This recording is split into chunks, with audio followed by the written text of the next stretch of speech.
Hey, I'm reading Proverbs 30, verses 15 and 16. The leech has two daughters, give and give. There are three things that are never satisfied, four that never say enough: the grave, the barren woman, the earth that is not satisfied with water, and the fire that never says enough.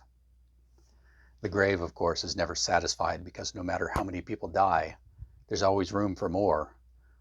Um, the earth because, well, a dry desert sand, because no matter how much it rains, no matter how many times it floods, the water just is soaked up and drains away. The barren woman, because no matter how many times her husband lies with her, she never conceives.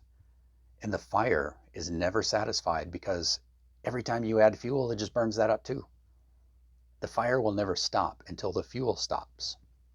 And of course, none of this is about the grave or a barren woman or about fire or the desert. This proverb is about people, and it's about a form of manipulation and oppression. Have you heard the term moving the goalposts?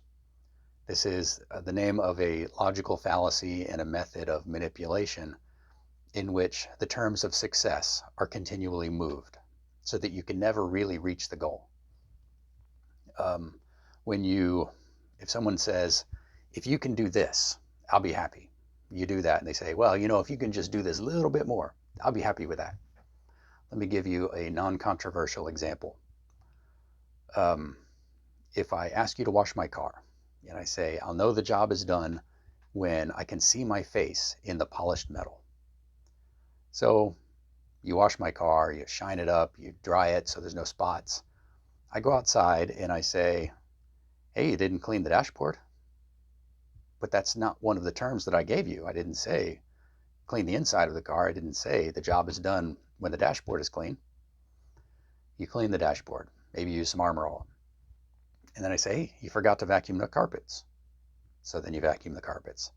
And I say, hey, did you clean the engine? Were you supposed to clean the engine? I say, well, of course.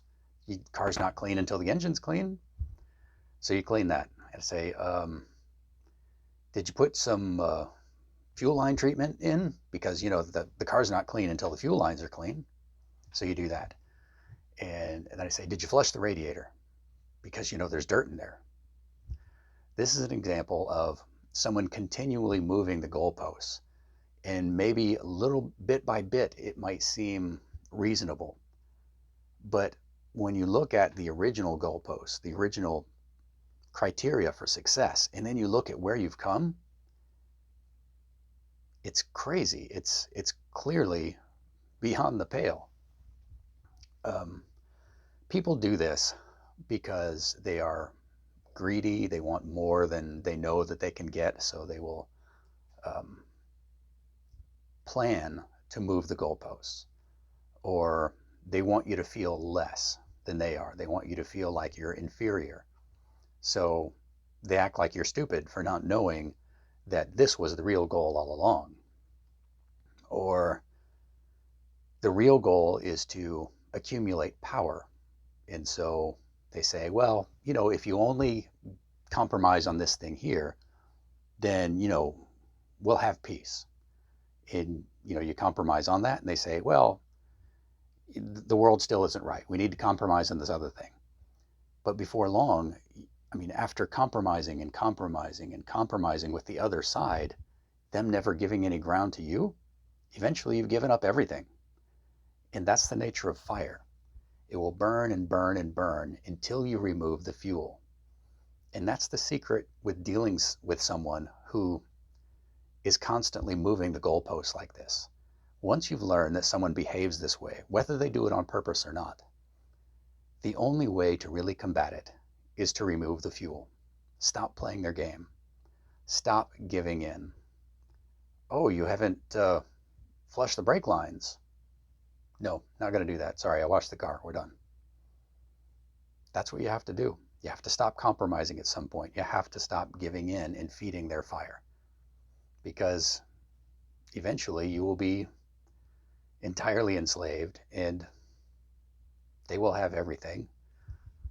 And it will all be your own fault because They told you from the very beginning what kind of person they were, and you didn't listen.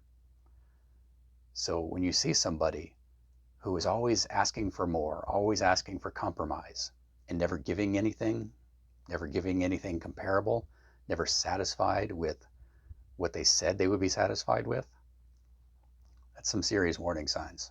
You need to just stop giving them what they want. You need to walk away. This is Jay Carper from American Torah. Be blessed.